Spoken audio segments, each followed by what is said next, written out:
Now, you've got these two evil creatures here, the fox and the cat. I think this one's based on one of the Marx brothers, actually, Harpo Marx, who I believe never said anything. But be that as it may, they're these ne'er-do-well characters. The fox in particular. Now, fox is a standard trickster animal, right? It's a classic animal, maybe because it's good at hiding and it's good at hunting. I don't know exactly why, but and coyotes are like that too. They're classic trickster animals. He's kind of like Wile E. Coyote, in fact, you know, the Warner Brothers character who's genius at large, and of course whose arrogance continually gets him walloped.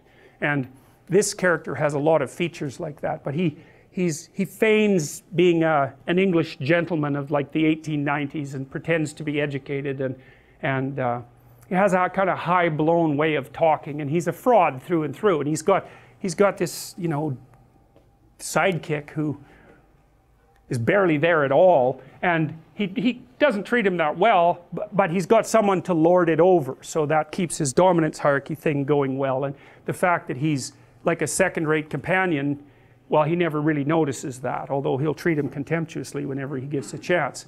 So anyways, they're walking down the street, and the fox is bragging away about some crooked thing that he's done and how he pulled the wool over someone's eyes, and he confuses that with wisdom and intelligence. And one of the things that you see, this is worth knowing too, because if you're preyed upon by a psychopath, which you will be to some degree at some point in your life, the psychopath, who will be narcissistic, will presume that you're stupid and that you deserve to be taken advantage of because you're naive and stupid. So it's actually a good thing that he's doing it. And his proof for, and I'm saying he because there are more male psychopaths,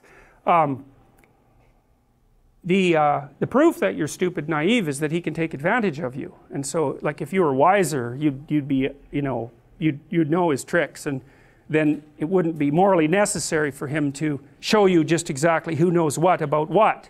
And so the psychopath will use his ability to fool you as proof of his own grandiose omnipotence, omniscience, and narcissism. And the problem with that is that you can be fooled by a psychopath, and virtually anybody can.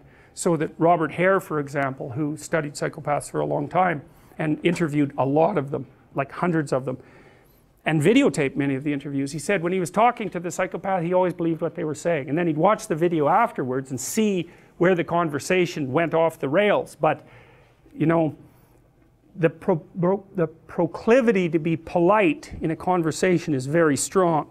And if you're polite, you don't object to the way that the person unfolds their strategy, you know.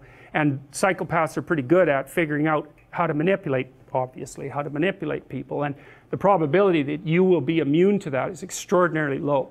Go watch Paul Bernardo being interviewed by policemen on YouTube. That's that's enlightening, man. Paul Bernardo, he's like the CEO of a meeting in that video, you know. He gives the cops hell, he gives the lawyers hell, he protests his innocence. He basically tells them that they're rude and untrustworthy because they don't trust him because he did a few little things 17 years ago. And he gets away with it, a few little things, right? I mean, he killed a bunch of people, including the sister of his girlfriend at the time, and you know, he was a repeat sexual offender and murderer. It's like, but he basically goes, well, you know, that's a long time ago. It's like, we're past that, aren't we? I mean, I'm having a discussion with you. I'm trying to help you solve some crimes, which, by the way, I committed, but we won't bring that up. You know, and you're accusing me of being a liar. Like, you're not playing fair. What's up with you? And then when they answer, he looks at his fingernails, which is like, that's a lovely little manipulative thing, because it basically means whatever happens to be under my fingernail at the moment is much higher priority than listening to your foolish story. And you watch, you'll see people do that to you, and then you get a little insight into what they're up to. He's very good at that. And so, or he looks outside, or he just looks at his hands, or he looks out the window, immediately dismissive in his nonverbal behavior. It's brilliant. The courts were forced to release that, by the way, but look it up, Paul Bernardo on YouTube. Wow, it's just mind-boggling. He's so good at what he does, and he's good-looking, and he's charismatic, and you know, he can really pull it off. And you can't tell what's happening with the cops and the lawyers, whether they're just letting him play his routine to get some information from him, or whether he's actually setting them back on his heels, and I suspect it's a bit of both, but it's masterful performance. If you didn't know who he was and you were watching it without the audio, you'd think he's the CEO of some company giving his employees hell for not being up to scratch.